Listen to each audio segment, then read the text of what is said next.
సుందరాన్ని గుడ్డిగా నమ్ముతుంది దామిని. కడుపుతో ఉన్నానని ఇంట్లో వాళ్లకు చెప్పిన తర్వాత ఖచ్చితంగా ఈ సమస్యకు సొల్యూషన్ దొరకదని మీ వాళ్ళు మనిద్దరి పెళ్లి చేస్తారు దామిని.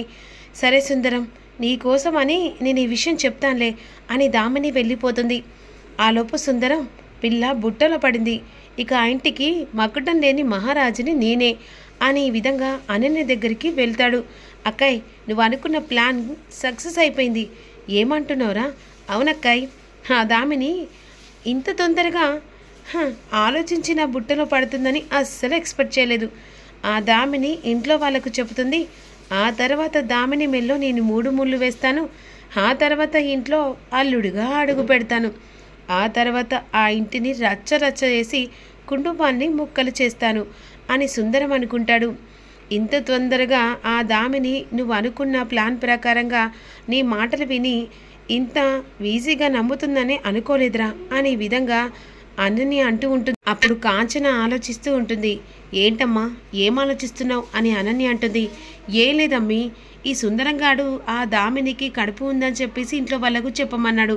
కానీ ఆనంద భైరవి అందరి ఆడవాళ్ళలాగా కాదు. ఎందుకంటే ఈ సుందరాన్ని చావు చూసేదాకా కూడా వదిలిపెట్టదు.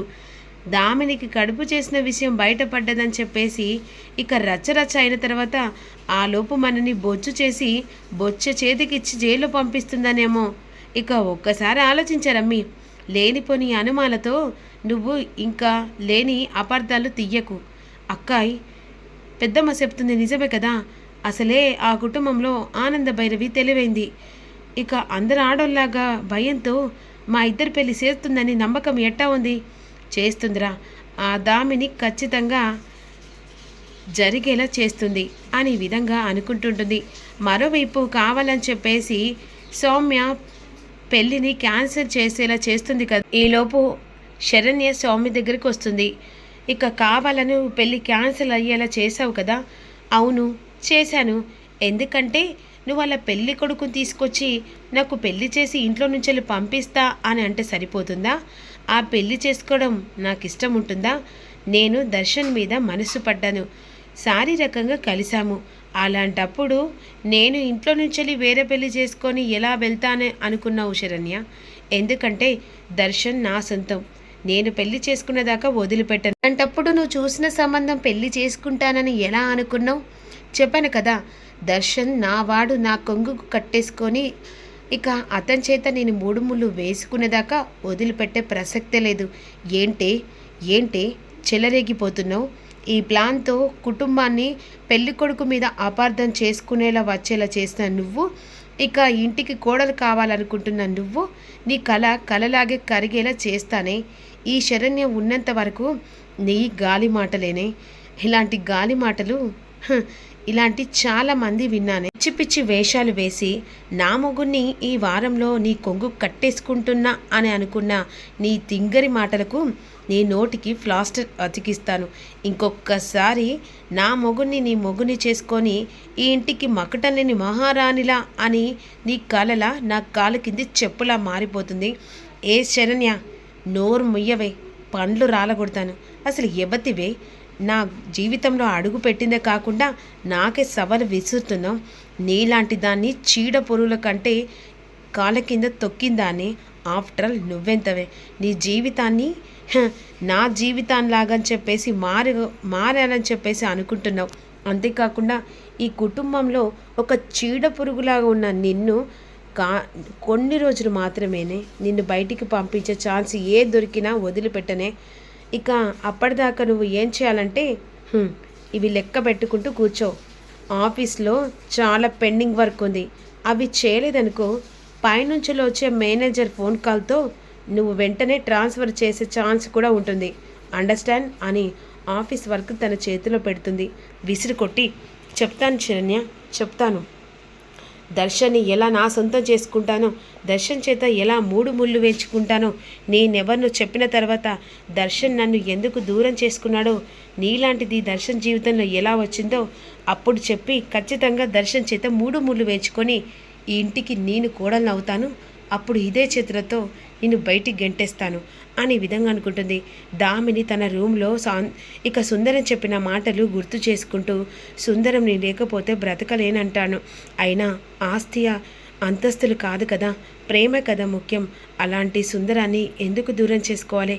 అయినా ఇప్పుడు ఒకటే మార్గం, నేను కడుపుతో ఉన్నానంటే ఖచ్చితంగా అందరూ యాక్సెప్ట్ చేసి సుందరం చేత ఇక పెళ్లి జరిపించే ప్లాన్ చేస్తారు అనే విధంగా నిర్ణయించుకుంటుంది.